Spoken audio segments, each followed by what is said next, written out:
Good morning and welcome back to MorningLine. I'm Matthew Torres, and with me is John Harris, the Executive Director of the Tennessee Firearms Association. Thanks so much for the calls. Let's get to the first one right now. Hey Joe, good morning. What's your question? Well, I've got a question or two and a comment, I guess. It seems like that our legislators, I know John has been working with the Tennessee Firearms Association. Well, he started it, actually.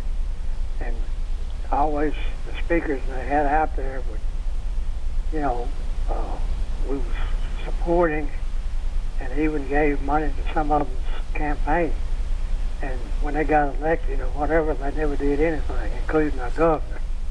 I kind of got disgusted with the, they come out through the meetings and tell us one thing, and then when they got elected, they didn't do anything. We hadn't been able to get anything done through the legislature to mount anything in the last few years. But that being said, I'm glad he keeps plugging away at it, trying to get something done. But it's so convoluted, these stuff that they pass or don't pass, it's unclear of what. I mean, this a lot of the laws now on the books about gun permits, they keep calling them concealed weapon permits, which it's not a concealed weapon permit. In Tennessee, it's a gun carry permit. It doesn't have to be concealed. But anyway, that being said, they had one of the stations had a thing about the signs that they post where you're not supposed to come in with a gun. And even that was convoluted, about how and what size the signs was and what it was supposed to say. And I'd like to hear him address that. And the legislators, I know he's working at it, but we're not getting much done through them.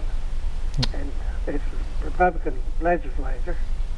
All right. The other question I've got is reciprocal states surrounding Tennessee. Which ones is not participating with Tennessee gun? All right, thanks for that, Joe. Yeah, Joe covered a broad spectrum of things, and I thank him for calling in because I think I've met Joe before, pretty sure of it. Well, one question Joe had was, the last question was on the signage. Right.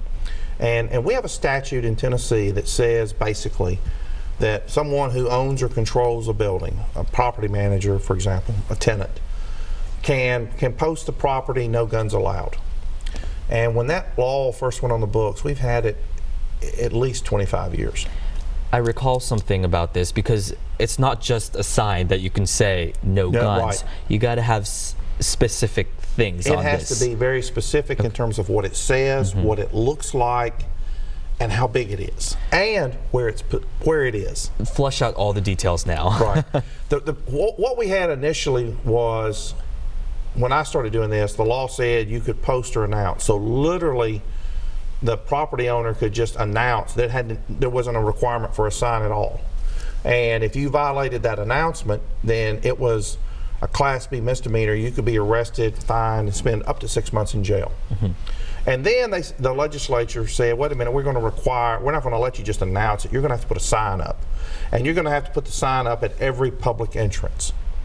And so then we started having these signage requirements, and initially the signage requirements didn't say how big it had to be. They said what it had to have on it, some specific language. But what we saw was these little, 3-inch square signs that were down in the far left-hand corner of the door. Nobody saw it because it was, I can think of one in particular, clear with white letters.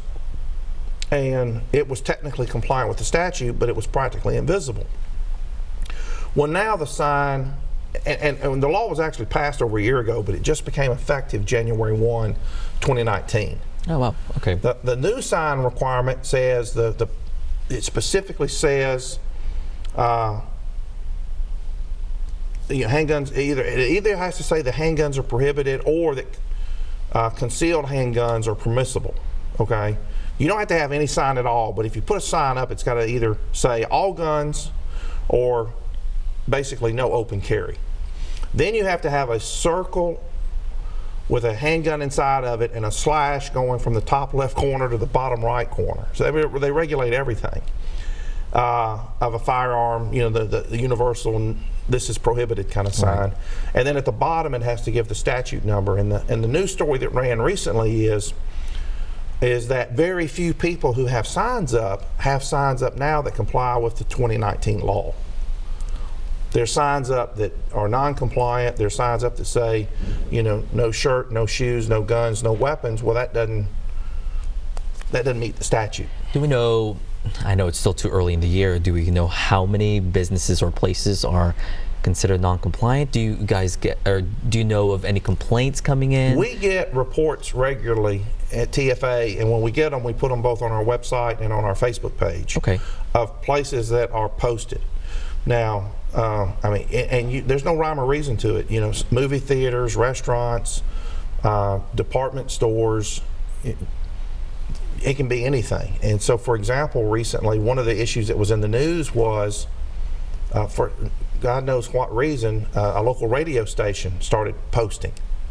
Well, you know, they don't have customers in the building. Usually, it's mainly either clientele, advertisers, or their radio hosts. Yeah, it's more of a private thing. Yeah. There's no public business. But I mean, there was backlash because, you know, there were calls for people to, you know, boycott the station and call the advertisers and complain that they were spending money with a store that prohibits, you know, gun owners exercising their rights. So it becomes very controversial. But right now, I know the stories are starting to percolate. I personally have not seen, other than on a news report, any signs that comply with the current law. I do remember, and I think this was late last year, one of our photographers, they did a story, I think down in Murfreesboro, and he was caught up with the gun laws. Oh yeah. And so he informed the owner, he says, hey, come the next year, this is no good, not compliant, so you probably need to change it. Why take the extra step including the serial number? Isn't the idea of a sign of no gun? Part of the rationale behind the serial number goes back to, it's still today, you can go into a lot of restaurants, and if the restaurant has a bar in it, you'll frequently see a sign somewhere near the bar that says it's illegal to have guns in here, it's a felony to have a gun in here. That law went away in 2010, 9 years ago. The signs are still up, you know, in a lot of restaurants. And so the reason gun owners pay attention is if the merchant puts up a sign and it meets the requirements of the law, that's a voluntary act, and we want to know it's voluntary as opposed to something that the law requires them to do.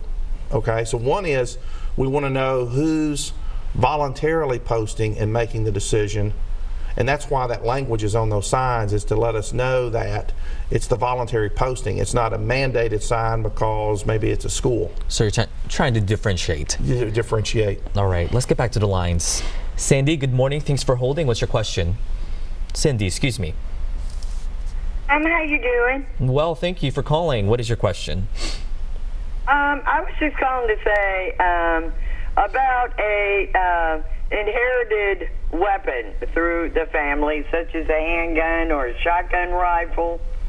Do you have to re-register that weapon, you know, because your family member's deceased and you got your hands on the weapon? Do you have to go and change everything because you didn't purchase it and it was in your parents' name?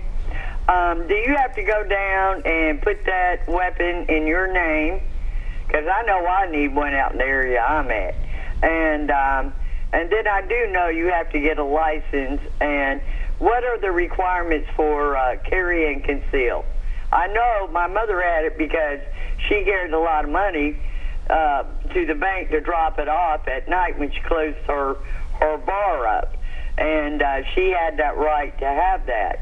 So what are my requirements for inheriting a gun? Okay. Good question. I've never thought of that. Neither Tennessee law nor federal law, as it's applied in Tennessee, has a requirement that a civilian have a gun if they own it registered in their name. There's no registration requirements at all in Tennessee. The only exception to that is if the weapon is one that's regulated under the National Firearms Act, which is basically a machine gun, a suppressor, a short-barreled rifle, one having a barrel less than 16 inches, or a short-barreled shotgun. You've got to pay, there's a registration required and a federal tax required typically on those. But if it's a typical handgun, rifle, or shotgun, something that you could go to Academy Sports or Bass Pro and buy, there's no registration requirements at all for those.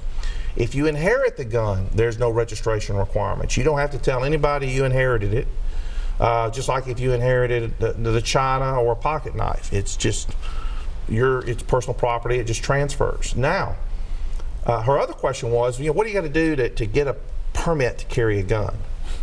Well, you don't have to, unlike some states, Tennessee doesn't have a permit to be an owner. So if you're just going to be the owner of the gun, you can have it, at your home, your residence, your place of business. You can take it to a gun range. You can do a lot of stuff and you don't have to have a permit.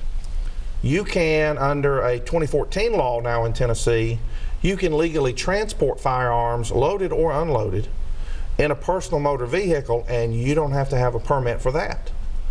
What you have to have a permit for in Tennessee is if you want to, basically stick the gun in your pocket, in your purse, in your briefcase, put it on your hip, and carry it on your body or with you, sort of, just normal business activities like we'd stick a pocket knife. That requires taking an all-day class, roughly 8 hours, and then applying to the Tennessee Department of Safety for a carry permit. You can get that. They're good for 8 years, or you can bite the bullet and write a little bigger check, and it's a lifetime permit. Yeah, good question regarding the transfer. And it's interesting that you compared it. It is someone's property, like as if it's someone's ring or right. It's just an heirloom property of some sort. Good question, and I know some callers are waiting, so we'll get to your questions in just a bit. So just wait a couple of minutes. We'll be back more with Open Line.